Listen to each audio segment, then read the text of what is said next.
Hello, my dear students, welcome back. Look at this, a simple handful of soil. But let me ask you, what exactly is it? Is it sand, silt, clay, or a mix of all three? Will it drain nicely, or swell up, settle, or hold the weight of a building? Here is the thing, before we can predict how a soil behaves, we must first give it a name. And that naming is what we call classification. In this part A, you and I will learn how to size and grade a soil. Let's begin, shall we?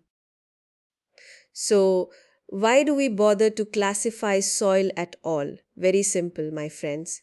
When we group soils that behave in a similar way, a few easy laboratory tests can tell us how the soil will perform in the field. Now, here is a beautiful idea to hold on to. Every classification system rests on just two measurable things. One, the particle size, how big are the grains from gravel down to sand, silt, and clay, and two, plasticity, how the fine particles behave when we add water. We will explore plasticity together in part B for now. In part A, let us focus on the first one, grain size and grading. Let's start by sorting soil by the size of its grains. The Indian standard IS 1498 gives us these size limits in millimeters. The very largest is a boulder greater than 300, then a cobble from 80 to 300, then gravel 4.75 to 80, then sand from 0.075 up to 4.75.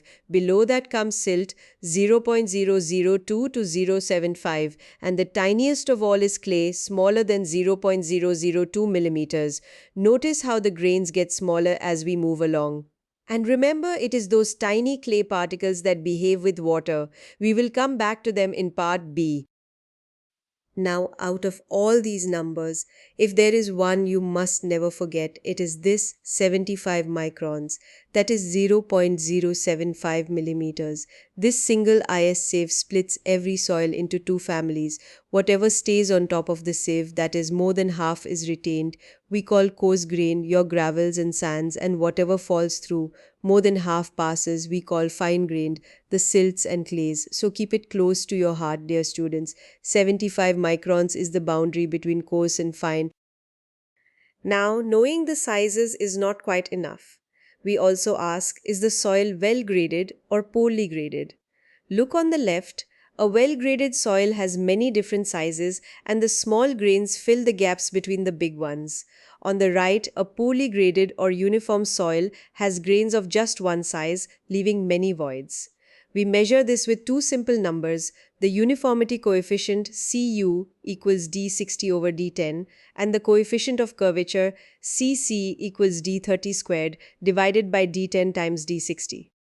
A soil is well graded if, for sand, Cu is greater than 6 or for gravel greater than 4. And in both cases, Cc lies between 1 and 3. Why do we care?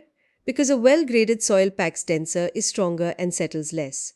Lovely, isn't it? Finally, let us meet the textural triangle. When we know the percentages of sand, silt, and clay, and remember they always add up to 100%, we simply find where the three lines meet. And that point gives us the texture class, loam, silty clay, sandy loam, and so on. It is a wonderful tool, but a small caveat. The triangle ignores gravel and it ignores plasticity. So it is a great start, not the full engineering story. So to recap our part a journey, we sized the soil using IS limits, split it with the 75 micron sieve, checked its grading with Cu and Cc, and named its texture. Well done. In part B, we will explore the plasticity chart and the famous USCS and Indian classification systems. If this helped you, do subscribe so you don't miss it. Take care and happy learning.